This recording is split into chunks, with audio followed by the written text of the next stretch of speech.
सबसे पहले आप सभी को मेरा प्यार भरा नमस्कार। जैसा कि आप लोगों को पता ही है, मेरा नाम है सुमन और मैं हूं आपकी टीचर और आपकी करियर सलाहकार। प्यारे बच्चों, कुछ दिनों पहले ही मैंने अपने चैनल पे वीडियो बनाया था कि एकलव्य मॉडल रेजिडेंशियल स्कूल है, जो कि नवोदय विद्यालय की तरह एक रेजिडेंशियल स्कूल है और बेसिकली जो शेड्यूल्ड ट्राइब्स के जो बच्चे होते हैं उनके लिए यहाँ पे स्कूल होता है।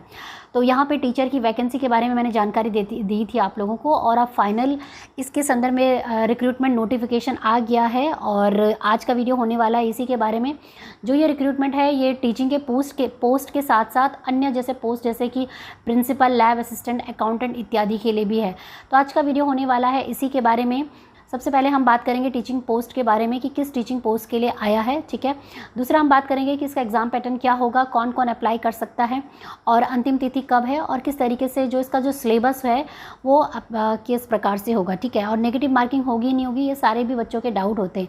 तो चलिए स्टार्ट करते हैं अपना आज का वीडियो। बाकी चैनल पर नए हैं तो सब्सक्राइब कर ही लीजिएगा और किसी भी बच्चे को अगर करियर हेल्प चाहिए तो 99 रुपीज़ पे करके, ओके, 99 रुपीज़ पे करके वो मुझसे फ़ोन पर बात कर सकते हैं।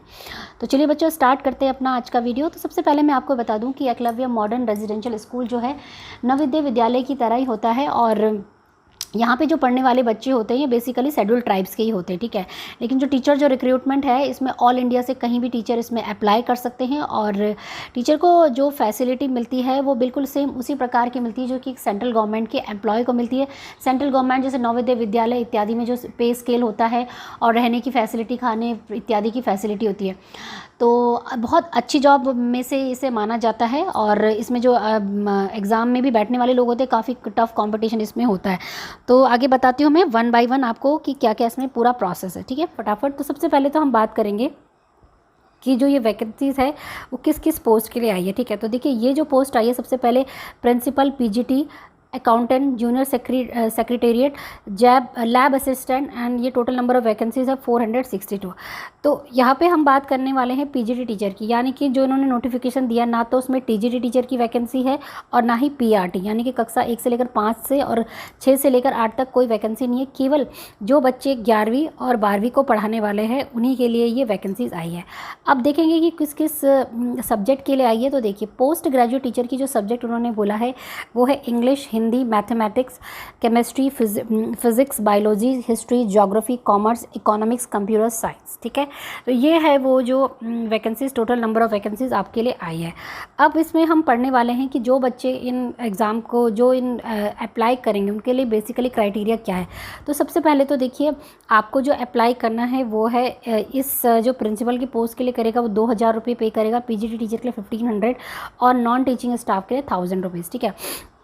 और अप्लाई करने के लिए जो इनकी ऑफिशियल वेबसाइट है उसी पे जाके आपको करना है और अंतिम तारीख जो होगी अप्लाई करने की वो होगी 31 जुलाई, ठीक है, ऑनलाइन सबमिशन।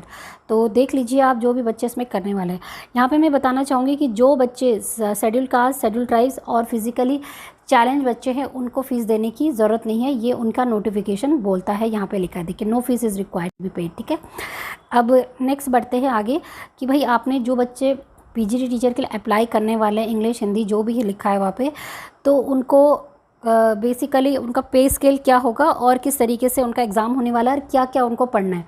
तो देखिए पे स्केल तो आप देख ही सकते हैं, ये आपकी अच्छी खासी सैलरी होने वाली है जिस भी टीचर के लिए आप अप्लाई करेंगे। उसके बाद जो आपका एग्ज़ाम होगा वो होगा OMR बेस्ड। तो पिछला जो नोटिफिकेशन मैंने पढ़ा था उसमें लिखा था CBT बेस्ड, यानी कि कंप्यूटर बेस्ड टेस्ट, लेकिन इस वाले एग्ज़ाम इन्होंने लिखा है कि जो आपका एग्ज़ाम होने वाला है वो होगा OMR based pen paper mode, यानी कि एक OMR लाल कलर की शीट मिलेगी जिसमें आपको काले काले गोले भरने होते हैं, ठीक है, और एक क्वेश्चन पेपर मिलता है। तो क्वेश्चन पेपर तो आप घर ला सकते हो लेकिन OMR शीट को एज अ आंसर शीट समझ के हमें वहीं पर जमा करनी होती है, ठीक है। तो ये है आपका अंडरस्टैंडिंग इसके PGT के एग्ज़ाम पैटर्न को लेके। अब देख लेते हैं कि हमने पढ़ना क्या है। तो देखिए यहाँ पे प्रिंसिपल की पोस्ट पे तो हमें कोई मतलब नहीं है, लेकिन जिस बच्चों को जिनको भरना है प्रिंसिपल की पोस्ट के लिए वो देख सकते हैं कि उन्होंने क्या करना है। और यहाँ पे प्रिंसिपल की पोस्ट के लिए पर्सनैलिटी टेस्ट भी होने वाला है 40 मार्क्स का, ठीक है। तो नेक्स्ट बढ़ते हैं आगे कि पीजीटी टीचर के लिए क्या क्या होने वाला है। देखिए तो पीजीटी टीचर का जो होगा वो है पूरा क्वेश्चन पेपर 130 मार्क्स का और लैंग्वेज कॉम्पिटेंसी होगी 20 मार्क्स की, ठीक है। तो इसमें पढ़ना क्या क्या है देखिए, जनरल अवेयरनेस आएगी, रीजनिंग आएगी, knowledge of ICT, teaching aptitude आएगा और डोमेन नॉलेज सब्जेक्ट। तो इसका डोमेन नॉलेज सब्जेक्ट का मतलब ये है बच्चे कि जिस सब्जेक्ट के लिए आपने भरा होगा, चाहे इंग्लिश के लिए भरा है तो इंग्लिश का आपका उससे रिलेटेड क्वेश्चन आएगा, और उसके लिए जो इनकी नेस्ट की जो वेबसाइट है ना उसमें जाके प्रॉपर आपको सिलेबस देखना होगा कि 11th और 12th का जो सिलेबस है उसके हिसाब से अपनी तैयारी करनी है। और इसके अतिरिक्त जो NEP 2020 है उसको भी थोड़ा रेफ़र कर लीजिएगा, उससे रिलेटेड क्वेश्चंस आपके पास इसमें आएंगे। दूसरा आएगा आपका पेडागॉगी। तो जैसे पेडागॉगी मतलब कि जैसे इंग्लिश अगर आप सब्जेक्ट पढ़ा रहे हैं, इंग्लिश के टीचर के लिए अप्लाई कर रहे हैं, तो उससे रिलेटेड पेडागॉगी आपके पास आएगी। तो कुल मिला के जो सबसे ज़्यादा स्कोरिंग सब्जेक्ट होगा वो आपका होगा डोमेन नॉलेज, जो कि होगा आपका 80 मार्क्स का। तो बाकी जो है ये 10, 20, 10, 10 मार्क्स के होने वाले हैं, ठीक है। तो टोटल ये आपका हो गया 130 मार्क्स का। इसके अलावा उन्होंने लिखा है 20 मार्क्स की आपकी जो लैंग्वेज कॉम्पिटेंसी है। तो लैंग्वेज कॉम्पिटेंसी में उन्होंने लिखा है जनरल इंग्लिश आपको आनी चाहिए और general Hindi 10 marks of each subject, ठीक है। तो ये दोनों जो है ये आपके क्वालिफाइंग नेचर बोला है इन्होंने, इसका आपके जो मेरिट है उससे कोई लिंक नहीं होगा। It just a qualifying in nature only with the 40% marks in each language, यानी कि दोनों में आपका पास होना ज़रूरी है, ठीक है। तो ये उन्होंने बोला है आपके जो भी बच्चे PGT टीचर के लिए अप्लाई करेंगे। यहाँ पे इंटरव्यू की तो कोई बात नहीं लिखी हुई है, अगर कुछ होगी तो वो आपको बाद में बता दी जाएगी। इसके साथ साथ the test will be 3 hours duration without any time. तो ये जो पूरा पेपर होने वाला है ना बच्चे, ये पूरा 3 घंटे का आपका होगा, ठीक है। बाकी अकाउंटेंट की पोस्ट के लिए अगर कोई भरना चाहते तो देख लीजिए, ये आपका एग्ज़ाम पैटर्न है, कुछ नहीं मांगा है, सिर्फ BCom मांगा है, आप चाहे तो भर सकते हैं, ठीक है। बहुत अच्छा है ये भी। और बाकी आपका junior secretariat assistant, lab assistant के लिए ये सारी चीज़ें दी है। तो ये है बच्चों आपका। अब इसमें आता है कि जो बच्चे किसी भी उसके लिए भरेंगे टेस्ट के लिए, तो क्या उनका मार्किंग स्कीम होगा, मतलब नेगेटिव मार्किंग होगी। तो उन्होंने लिखा 0.25 shall be deducted for every incorrect answer. तो दैट मीन्स कि उनका जो नेगेटिव आंसर है, नेगेटिव के लिए नेगेटिव मार्क दिया जाएगा, ठीक है। बाकी आप इसमें अप्लाई कर सकते हैं, और किसी बच्चे को कोई डाउट है तो इस नंबर पे फ़ोन कर सकते हैं 011-222-40112, और ये इनका email ID है, वहाँ पे भी आप कर सकते हैं, ठीक है। तो आप अप्लाई कर लीजिए, 31 जुलाई लास्ट डेट है। बाकी मैंने आपको बता दिया है कि आपका क्या क्या सिलेबस होना। थोड़ा सा यहाँ पे मैं एज का बता देती हूँ। तो एज के लिए देखो उन्होंने लिखा है नॉट एक्सीडिंग 40 ईयर्स, ठीक है। PGT एज के लिए age relaxation for SC, ST, OBC and other categories are applicable under government of India के स्कीम के अकॉर्डिंग आपको दिया जाएगा।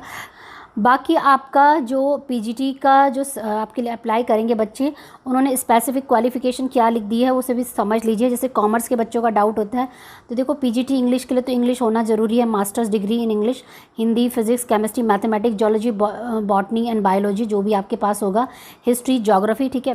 एंड PGT कॉमर्स, तो PGT कॉमर्स के लिए उन्होंने लिखा हुआ है commerce with accounting, cost accounting, financial accounting as a major subject of study होनी चाहिए। Holders of degree of MCom in applied business economics shall not be eligible, ठीक है। तो जो बोल रहे हैं कि हमने MCom किया है और जिनके पास ये अप्लाइड या बिजनेस इकोनॉमिक्स होगी, उन बच्चों को एज अ कॉमर्स का स्टूडेंट नहीं कंसिडर किया जाएगा। बेसिकली आपके अकाउंटिंग से रिलेटेड होनी चाहिए, चाहे आपकी कॉस्ट अकाउंटिंग हो, चाहे फाइनेंशियल अकाउंटिंग हो, या कुछ भी, ठीक है। बाकी अगर किसी ने PGT इकोनॉमिक्स के लिए करना है तो इकोनॉमिक्स के टीचर के लिए आप अप्लाई कर सकते हो। इसके साथ साथ बच्चों का डाउट था कि मैम हमारा जो मास्टर डिग्री है उसके अलावा उन्होंने क्या मांगा, तो उसके अलावा उन्होंने बोला है कि B.Ed degree in case of integrated 4 year degree count B.Ed is not required. तो जैसे आपको पता है कि आजकल बच्चों के पास 4 ईयर्स प्रोग्राम भी होता है जिसमें आपको ग्रेजुएशन प्लस B.Ed कराते हैं। तो वो ये कह रहे हैं कि अगर किसी बच्चे के पास ये भी है ना तो वो चलेगा, ठीक है। तो ये भी उनके पास चलेगा। बाकी कंप्यूटर साइंस के टीचर के लिए देखो B.Ed करने की ज़रूरत नहीं है, सीधे अगर आपके पास MSc MCA है और ME और MTech है कंप्यूटर साइंस में तो भी आप इस टीचर के लिए अप्लाई कर सकते हो। और एज भी देख लो 40 ईयर्स तक, ठीक है। तो कितना बढ़िया ये जॉब है, मैं तो ये कहूँगी बच्चे अप्लाई कर लीजिए सब लोग। बाकी एज रिलैक्सेशंस वगैरह जो है वो आप यहाँ पे जाके देख सकते हैं, और ये जो PDF है मेरे टेलीग्राम चैनल से भी मिल जाएगा, ठीक है बच्चों। तो यही था डाउट जो बच्चों का, वो मैंने क्लियर कर दिया और पूरा PDF आपको समझा दिया। और इस वीडियो को सुनने के बाद, देखने के बाद भी कोई प्रश्न है तो आप मुझे कमेंट करके पूछ सकते हैं, ठीक है। और किसी को कोई करियर हेल्प चाहिए तो 99 रुपीज़ पे करके मुझसे फ़ोन पे बात कर सकते हैं, ठीक है। तो ठीक है बच्चों, और बाकी इंस्टाग्राम पे फॉलो कर लीजिए और टेलीग्राम पे मुझे फॉलो कर लीजिए, वहाँ पे भी मैं छोटी छोटी रील बना के आप लोगों को सूचित करती रहती है जो भी नई वैकेंसीज आती रहती है। इसके बाद चंडीगढ़ में भी कुछ वैकेंसीज आई है PRT टीचर के लिए, प्राइमरी टीचर के लिए, उसका वीडियो भी आने वाला है। ठीक है, तो बस बच्चों, वीडियो को देखने के लिए बहुत बहुत धन्यवाद। मिलेंगे मेरे कुछ नए अच्छे इंटरेस्टिंग वीडियो के साथ, तब तक के लिए जय हिंद, जय भारत। धन्यवाद। सत्यमेव जयते। धन्यवाद। जय हिंद।